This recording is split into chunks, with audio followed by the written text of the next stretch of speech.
Hi, everyone. Welcome to our Thursday check-in. Hopefully, you guys are having a really good Thursday, whatever time you are viewing this.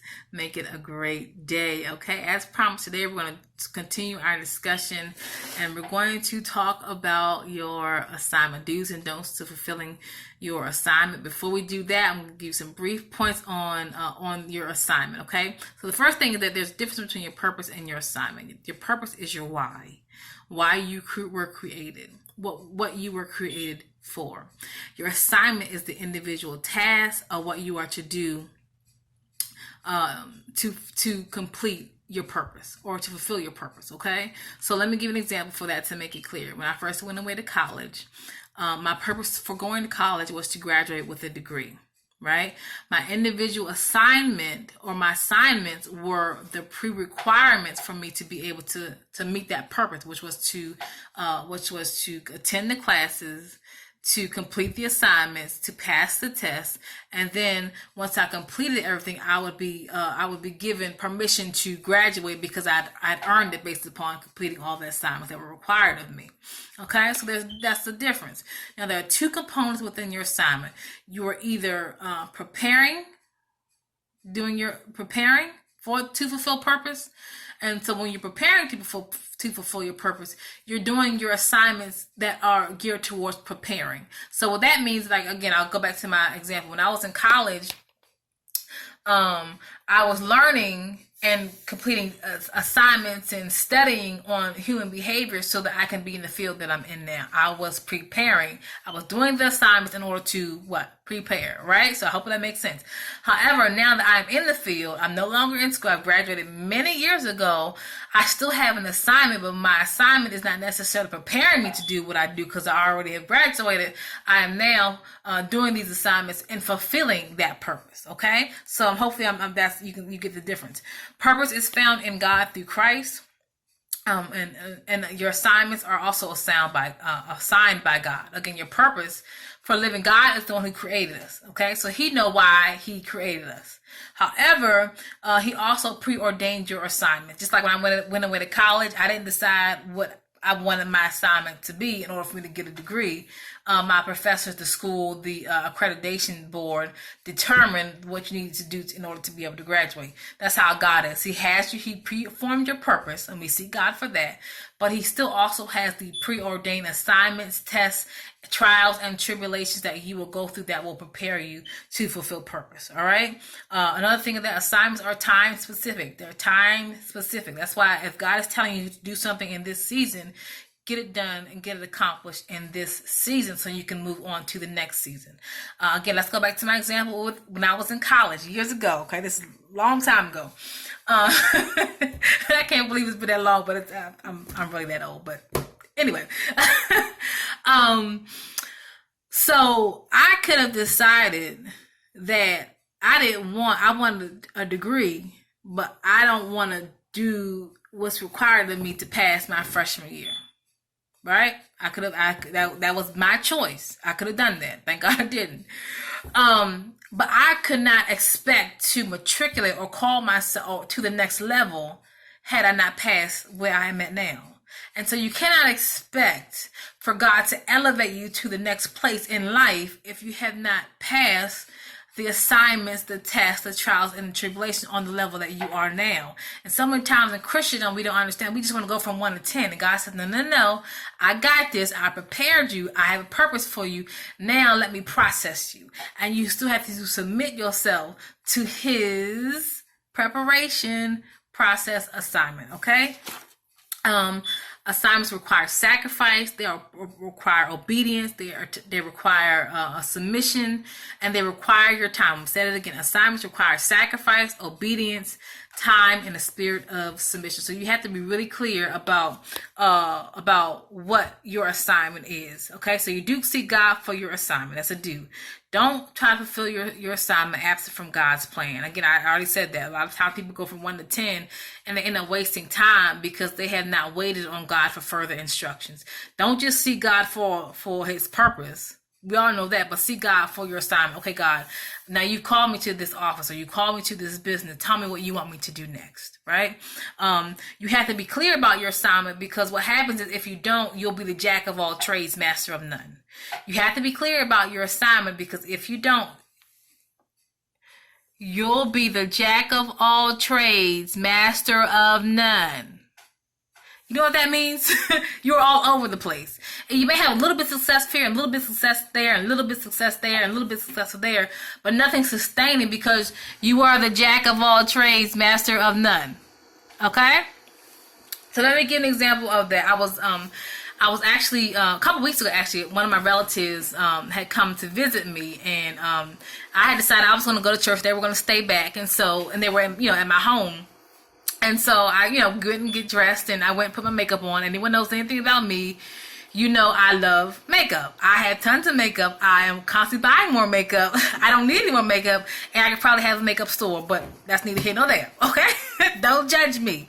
But so I come out, my makeup is looking nice, at least I think it is, and she thinks it is too, and she says to me, wow, your makeup looks really good. You know what you could do to make extra money? And she didn't mean anything by it. I didn't take it offense. She was generally giving me some good advice. She's like, you know what you could do? You should probably do people's makeup for weddings on the side to make you some extra money. And I thought, nah. Now here's the thing. Why is that important? Because one, I love makeup. Clearly, I'm passionate about makeup. I'm not really passionate about trying to beat someone else's face. My makeup is me, but I'm not really passionate about trying to figure out other people. But for me, the reason why I said, nah, I wasn't going to do it, because even though it sounds like a great idea, at the time, it really did. I really love this stuff. It would have taken away from what God had already assigned me to do, because my assignment requires time. I'm already writing books. I'm already in business. I'm trying to grow my business as well. I'm getting more. There's so many things that being in business now requires of me. So even though this is a great idea, it really was a great idea for somebody, but not for me.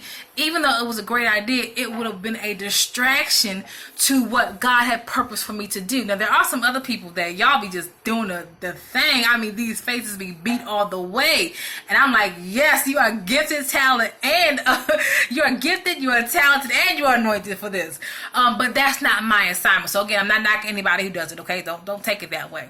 But I gave you that example to be clear about how just because I loved it and just because I'm passionate about it doesn't mean it was my assignment. And I just knew in the back of my mind, if I tried to do that, it would take away from my assignment. I would have to spend more money in inventory on getting different people's colors. And then I would have to spend more on advertisement and websites. And because when I do something, I do it all the way. And I would have to spend more money on and business cards and another business phone, all these things that will take away my time and my resources from my real God-given assignment. Now, I don't know in the future. I don't see that being my future, maybe in the future. But as of right now, I have to focus on the task in front of me. Okay? So you know that you can do multiple things, but when you know it's from God, is because there's still a reoccurring, and it's all related.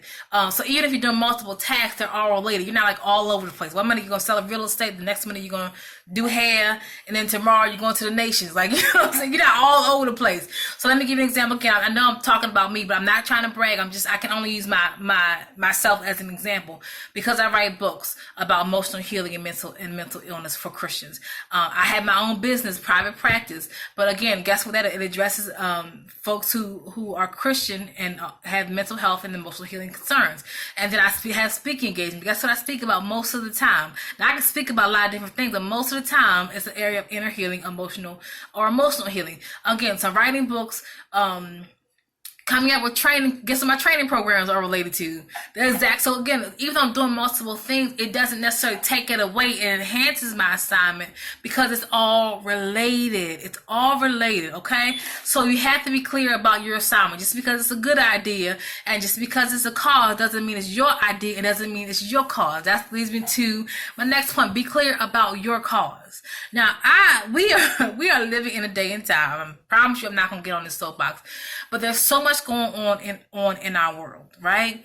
There's so much going on, and we are concerned about a lot of different things. And I want you to be concerned about a lot of different things, but everything is not your ministry, and everyone is not your ministry. And I'm always, and it's just me, this is Samaria, I'm always taking a step back thinking, wow, you must have a lot of time on your hands. You're always talking about somebody else.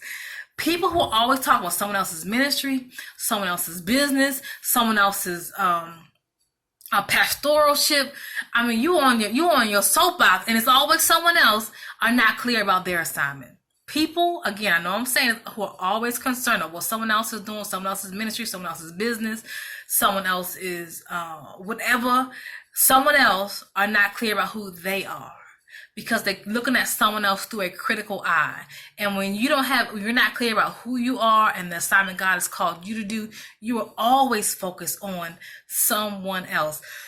And you're spending time, energy, mental capacity on something that has no validity for you, because it is not what God has called you to do. God has a specific calling for you to do. Every time God sent a prophet off, he gave them who he was assigned to.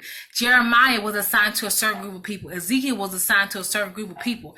Okay, Apostle Paul was assigned to a certain group of people, which is the Gentiles.